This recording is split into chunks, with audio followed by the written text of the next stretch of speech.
അപ്പോൾ നമ്മൾ ആഗ്രയിലെ റൂമിന്റെ കാര്യം പറഞ്ഞുതരാം. പുലർച്ചക്കെത്തിയോണ്ട് എന്നെ കുറച്ച് ടൈം കിടന്ന് ഉറങ്ങാമെന്ന് വന്ന് ഫ്രഷപ്പ് ആവാന്ന് വെച്ചാൽ നമ്മൾ റൂം എടുക്കാനുള്ള തീരുമാനത്തിലെത്തിയത്. സ്റ്റേഷനിലുള്ള ഒരു ഡ്രൈവറെ വാക്കും കിട്ടിയിട്ട് നമ്മൾ അയാളോടെ പോയത്.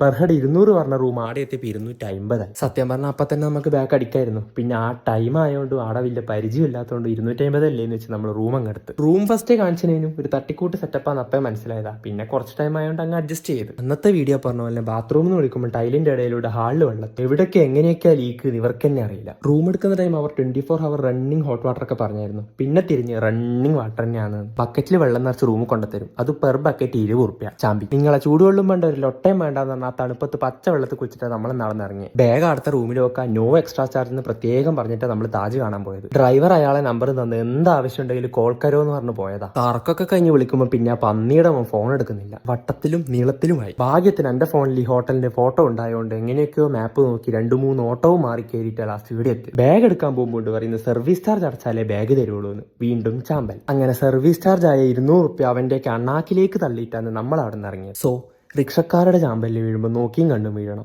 ഭാഗ്യത്തിന് നമ്മളെ ബാഗൊക്കെ നമുക്ക് തിരിച്ചു കിട്ടി. റിക്ഷക്കാർ മാത്രമല്ല, ഈ നാട്ടിൽ വന്ന പേടിയുള്ള സകല ആൾക്കാർ ഒരു പുതിയ ആളെ കണ്ട ഇവനെ എങ്ങനെ ചാമ്പാം എന്ന് ആലോചിച്ച് നടക്കുന്ന ടീംസാണ്. അതുകൊണ്ട് തന്നെ ഇനി അങ്ങോട്ടുള്ള ട്രിപ്പ് വളരെ കരുതലായിരിക്കണം എന്ന് നമുക്ക് ബോധം വന്നു.